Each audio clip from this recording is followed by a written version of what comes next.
Olá, meus amigos.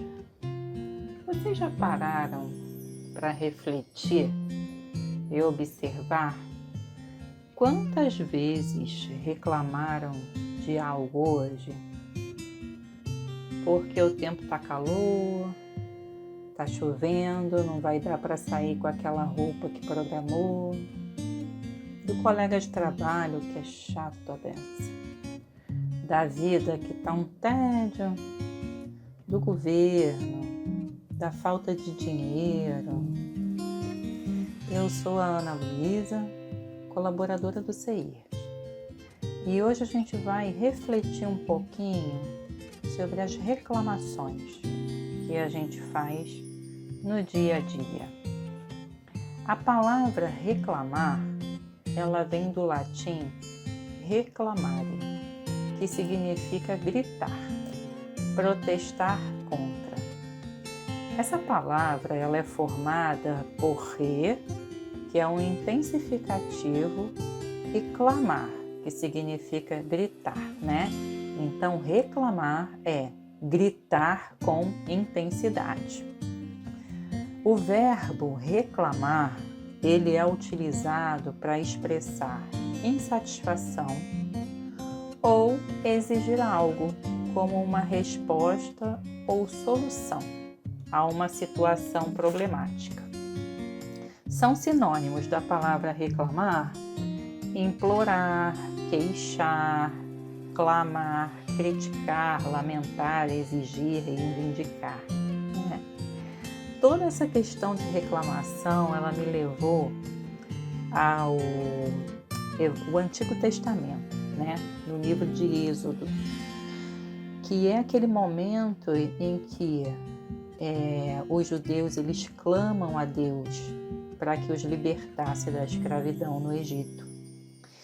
E aí Deus liberta esse povo escravizado do Egito através de Moisés, atendendo ao clamor. E eles foram em busca da terra prometida. Isso está em Êxodo 3, de 9 a 10. Já na mesma sequência, no capítulo 16, versículo de 1 a 10, tem um trecho em que diz que aos 15 dias do mês segundo, depois da saída desse povo do Egito, eles começaram a murmurar contra Moisés no deserto, porque disseram que ele tinha levado eles para lá para que eles pudessem morrer. Que na época do Egito eles tinham que comer, tinham carne, mesa farta. E Deus mais uma vez ouviu esse clamor, essa murmuração e encaminhou para eles, as codornizes e pão. E ele orientava que não fosse, que eles comessem aquilo que fosse necessário para o dia, mas alguns deles não respeitavam, eles estocavam comida e aí clamaram por água, e aí foi atendido esse clamor da água. E aí esse povo de Israel, ele levou 40 anos para chegar à terra prometida, Canaã, que está ali no texto. E após sair do Egito, eles vagaram pelo deserto durante todo esse tempo, porque eles não conseguiam respeitar as orientações que eram dadas, ou seja, eles eram desobedientes e eles não acreditavam em Deus, porque Deus prometeu que eles sairiam dali e levaria-os à terra que manava leite e mel. Só que em todos os momentos que eles podiam, eles reclamavam de alguma coisa. Que não tinha carne, que não tinha comida, que não tinha água, e inclusive dos mandamentos que Moisés os levou para que eles pudessem seguir. E embora essa jornada, pelo que está escrito, ela pudesse durar apenas 11 dias, ela levou 40 anos.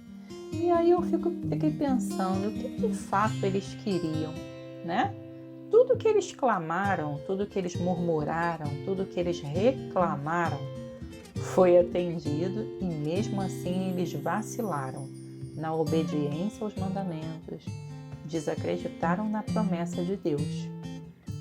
E nós, a gente faz igual? A gente desacredita no que Deus planeja pra gente? A gente reclama sem motivo, por um motivo fútil, somente para nos queixar? Porque primeiro a gente precisa refletir, tomar consciência da razão daquela situação que a gente está passando, né? As situações difíceis, ou situações, né, da vida, elas são as ferramentas que vão nos movimentar para esse avanço na Terra.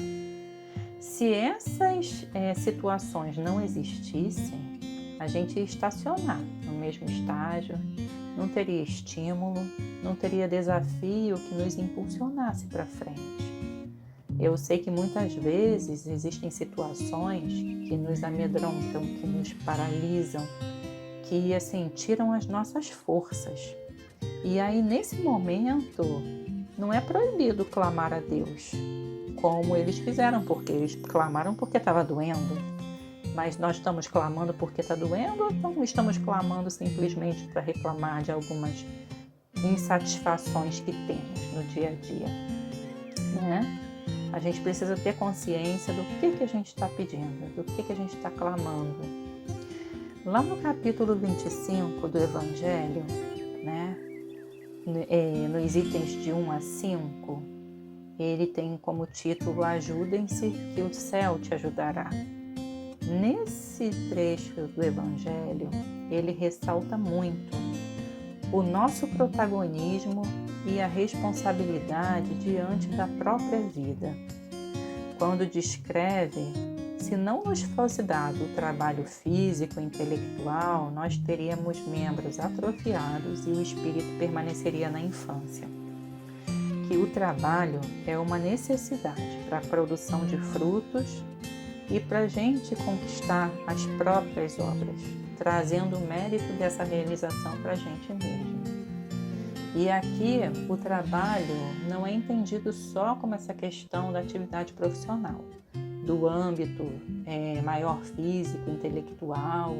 O trabalho também é entendido como a nossa força de vontade para vencer as tentações, para avançar quando se descobre uma sombra em si mesmo, como que a gente pode lidar com ela, vencer um impulso porque entende que esse não é mais a melhor forma ou solução para as situações. Enfim, o trabalho é todo fim útil para nós mesmos, para o nosso avanço moral e para os outros à nossa volta. E assim também como os avanços, né, na ciência, que vem às vezes como uma ideia, né, em que é preciso a gente pegar essa ideia, arregaçar as mangas para poder colocar ela em prática, né? Quem não soube atualmente de uma pesquisadora da UFRJ, Tatiana Sampaio, uma bióloga que desenvolveu a polilaminina, um medicamento experimental à base de proteína da placenta que regenera lesões na medula espinhal. Ela contou em uma entrevista que a ideia surgiu quase sem querer, que ela buscava uma substância para pesquisar e na lista do laboratório tinha laminina. A partir disso, as ideias foram surgindo e ela foi amadurecendo a pesquisa. Até hoje, 25 anos depois, que foi evidenciado em que as pessoas que utilizaram esse medicamento experimental tiveram a recuperação de movimentos, né? E pessoas que tiveram lesões medulares graves. Então, eu fico imaginando quantos desafios essa pesquisadora não teve, quanta vontade de desistir, mas ela foi lá, ela prosseguiu e foi adiante. Até porque desenvolver uma pesquisa nessa magnitude não é algo simples, não é fácil, não é rápido, tem uma complexidade imensa. E lá no capítulo 25 tem um trecho que mostra muito bem esse desenrolar dessa pesquisadora, né? Ele diz que os espíritos eles não vêm isentar a gente da lei do trabalho, vêm nos mostrar a meta e o caminho, que conduz a esse objetivo a ser atingido, nos dizendo: ande e você chegará. A pedra que encontrar pelo caminho, você mesmo terá que afastar. Porém, nós lhe daremos a força necessária se quiser utilizá-la em benefício próprio. Eu fico imaginando o quanto as pessoas que sofrem esse tipo de acidente, com perda parcial ou total de movimento, não clamaram por uma solução, por uma possibilidade de novamente poder andar, poder levantar da cama, levantar da cadeira de rodas e até se alimentar sozinho com as próprias mãos. Deus usa o ser humano em prol do próprio ser humano, como usou Moisés lá para tirar o povo do Egito, como usou essa pesquisadora Tatiana nesse momento, nesse início de experimento de esperança. Então, por mais difícil que seja a situação que você esteja passando nesse momento, você se permita chorar, dar vazão aos seus sentimentos, mas se acolha. Nós não somos robôs, nós somos humanos, somos frágeis, somos vulneráveis e sentimos dor. Dê o tempo a você que você precisa, mas lembre que, de acordo com Jesus, se nós pedirmos a luz que deve iluminar nossos caminhos, ela nos será dada. Para pedir a força para resistir ao mal, e a gente recebe. Pedir a assistência dos bons espíritos, e eles nos acompanharão, assim como o anjo de Tobias, que servirão de guia.